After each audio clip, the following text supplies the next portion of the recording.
Rugby Baseball in for Richard Roper today on the Rowan Roper Show. It's the Rowan Roby Show today. More R's everywhere. Yes. Now, William Deere is an international private investigator.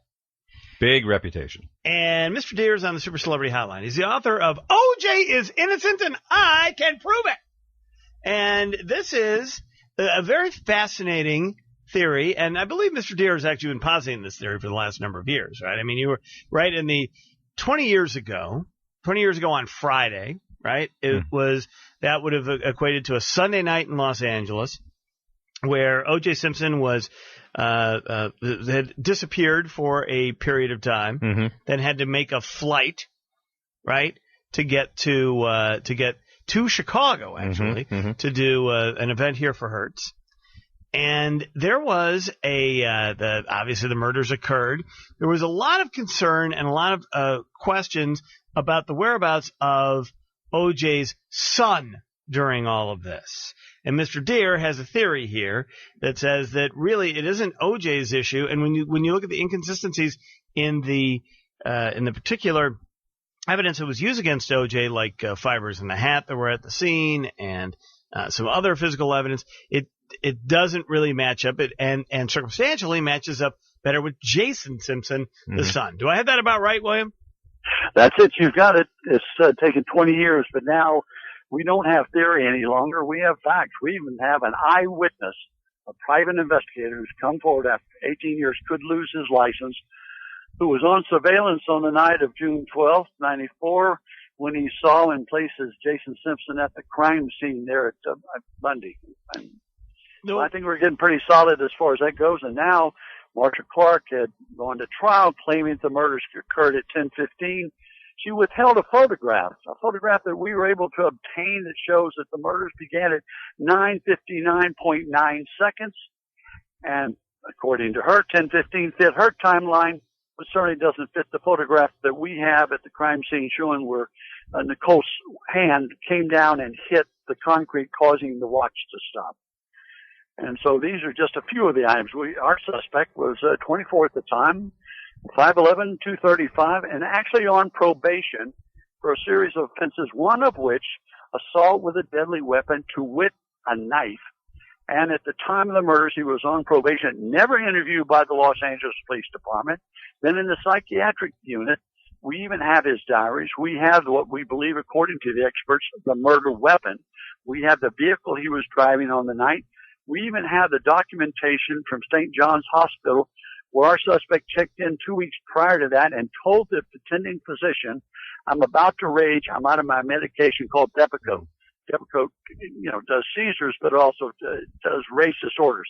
In his diaries, he describes that. His doctors at the scene, and during the interviews when he was in the psych unit, described him as a very troubled young man who suffered from drug abuse and alcohol, who had been Dr. Jekyll and Mr. Hyde persona for many, many years. And why would you not interview somebody who fit that category? And, oh, by the way, we have a copy of the forged time card where Jason Simpson had left his employer 1 hour and 5 minutes prior to the murders, had no alibi, but when we found that he had come back to the restaurant, extracted his old card, took it and replaced it with another, not time clocked in, but handwritten in. Now, William, hold on 1 second. Hold on. Okay, and I get that. And that is all in the book. And it is compelling, interesting stuff. But why do you think that the LAPD didn't want to look at him? I think they just made they just made a rush to judgment. When they did an improper search and seizure, they realized they were in serious problems. Sanoporitis, the jail nurse who'd been there nearly 37 years, told me that when they brought O.J. in, Van Anner Lang did, they asked him to draw blood, and he drew 8 cc's of blood and put it in a vial containing EDTA. And Van Anner asked for it, which is out of protocol. He put it in his pocket, and then we turned it in later at 6.5, and the only evidence tying O.J. to the crime was the fact that a pair of bloody socks or blood-on socks were found at the foot of his bed. But when they were checked, it contained EDTA and went from side to side, which meant there was no foot in it. And this came from a former FBI expert. Let me ask you. It's Ravi Baichwal here with ABC News in Yes, Chicago. As Roe was saying, a whole series of circumstantial evidentiary points which kind of add up to something. But let's go back to what you say now is a piece of direct evidence here about a private investigator whom we've never heard about before, who somehow actually is a witness, someone who would testify, give forensic evidence that Jason Simpson was there and placed him at the scene of the crime that night? Tell us about that. That's correct. I was very dubious over why would somebody come up 18 years later. But when I did some further checking, I could understand that possibility. So we had him polygraphed by Dr. Rovner, one of the top experts in California. And I felt that this witness would not pass. I really did. I have to be honest with you. But after 2 hours, nearly 2.5 hours, Dr. Rovner came out in front of all of us and said, he's telling the truth. I'll be willing to testify in the courtroom that the man has withheld us all this period of time, but he saw what he saw, and I have no trouble testifying in the courtroom. Well, but years later, is he possibly an effective witness? I mean, 20 years later, he's going to have to make being an eyeball witness is tough enough if you've done it within the last, number of weeks or months.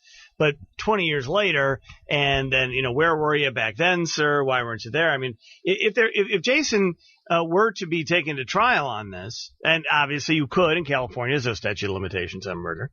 So how would that guy actually fit into this, do you think? Well, we took that into consideration and took him in front of several judges that we felt were very strong, who were semi-retired, and we let them question him. And he was very explicit. This had been bothering him for a long period of time. Again, when he left that crime scene, or left seeing that and didn't report it, again, he didn't know exactly what happened on that night. But what he does say is that at 10:15, a white Bronco turned right off of Bundy onto Dorothy, and there were two people in it. Now, that's at 10:15. We also know that the murders now occurred at 9:59. Who were the two people in the vehicle at the time when it made a right turn off of Dorothy onto Bundy? O.J. Simpson was driving, and his son was riding as a passenger. So is your theory turned that down the alleyway? Again, our so-called witness at that time had no idea who they were.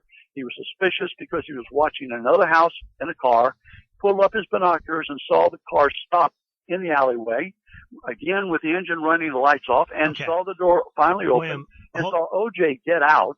Okay, hold on one second. Hold on. He puts on a pair of gloves and walks toward the rear. Now, he doesn't have a knit cap on or anything like that. He walks to the rear. As he does, the passenger, that we know now to be Jason, climbed over the console and got behind the driver's wheel. He remained there as O.J. entered the rear of Nicole's. All right, and William, came out hold on, about William. 5 or 6 minutes later with William. his clothes rolled up in his left hand, and entered from the passenger side and drove off still with Is the this guy headlights running for off. office? All right, William, I'm going to put you on hold here for a second. You're going to stop. I got to take a break, and then we'll come back and figure out where Jason is now. And again, could he actually be charged with this now that you have this witness who claims that that's what happened? And explaining that in that sequence of events that just happened right there that he just described. Hold on. All right, William Deere is with us, author of O.J. is Innocent and I Can Prove It. And this is the 20th anniversary on Thursday, actually, of it's June 12th, is when Nicole Brown Simpson was murdered, and Ron Goldman. And all right, so in your book, you posit the theory that it's Jason Simpson, the son, who is really responsible here. You just laid out a timeline, and you say you have now an eyewitness who can place O.J. and his son Jason at the scene at 10:15 at night, about 16 minutes after the murders took place. And is the idea here that Jason committed the murders and then went and got his dad, and his dad went in with him, and that's why there's the forensic evidence that would tie him at the scene? Well, Ro, what happened was that Jason remained in the Bronco while O.J. went in, because I have his diaries and I have his medical records where he talks about he's Dr. Jekyll, Mr. Hyde. Sometimes he commits things and he doesn't recall what he did. There was times when his father went to the psychiatric unit, St. John's, to visit with him and discuss it with the doctors. So I don't think O.J. at the time realized, that whether or not he was telling the truth, but he had to go there because he had Justin and Sidney there. So he went to the crime scene with his son. Son remained in the vehicle, which would have been the second trip for the son, but the first trip by O.J. Also keep in mind that we were able to uncover in a public storage facility a box, and inside that box contained his diaries. It contained pictures, and particularly one showing him wearing the knit cap that was found at the crime scene. And at the bottom of the box was a knife, a replica of a Gerber Mark V, which was designed for one purpose and one purpose only. That was to cut and to kill. The hilt had been removed, wax poured in. We know it was Jason. First of all, the facility was rented to him, and that's the only thing that was inside there. And on the outside of this knife, which is a type that you can put attached to your belt or to your boot, is his initials JS. Now, this knife has a double-bladed knife, which would indicate the same type of wounds inflicted on Nicole Simpson or Ron Goldman. Also, had in the butt, never interviewed him. Why? In the butt of the knife, also had the geometry that matched a head wound on Nicole too. Dr. Vincent Amaya, one of the top experts in the world on knife and gunshot wounds, feels beyond a doubt that this, on the hilt of the knife, matched the laceration sustained by Nicole on her skull, which would not have been a fatal wound. It would have rendered her unconscious. But during the fight between Ron Goldman and our suspect, she was unconscious. As the fight persisted, which would only last a minute or so, the next thing you know, she started coming to. A foot was put on her back, head pulled back, and 3 cuts across with what we believe to be this particular knife. Okay, let me ask you where Jason Simpson is now. I can't tell you. I know where he was. I had lunch where he was cooking the other day. It's not in your state, though, I promise you. He doesn't live in California anymore? No, he does not. He's moved several times, and we keep contact to see where he's at. One of his previous employers from last year called us and heard about the book and called us, and Mr. Deere, he said, I'm really concerned because we had some problems with him. Then this last week, 2 of his former friends and roommates, one was a roommate, one was a former friend, called me and said, Mr. Deere, you're absolutely right. Why haven't they done anything whatsoever? My comment is, hey, why didn't they do something when they found? And again, I'm pro-policeman. I've been inducted in the Hall of Fame as a private investigator. I don't take that lightly. The Kennedy assassination, I've been doing this a long time. I don't point the finger at people unless I know what I'm talking about. It's no longer theory. It's fact.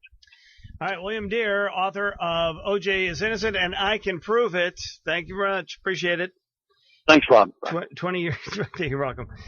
He'll be here in a few minutes. The 20 years on. 20 years on, the controversy still rages. And the books are coming out on the 20th anniversary. Figure that. Yeah. And O.J. remains in jail, but on something completely different. Not innocent, but completely different. That's right. He's there on felony charges. He may get out perhaps in about 3 years for armed robbery of sports memorabilia collectors who supposedly were peddling his stuff.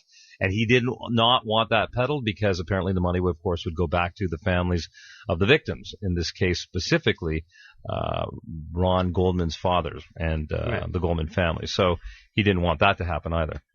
All right. Ron Majors will join us coming up. And News or Loser also in the 3 o'clock hour. Rugby Baseball makes his radio game show debut. It's the fastest growing radio game show in America right now, Rugby. I look forward to it. You should be very proud.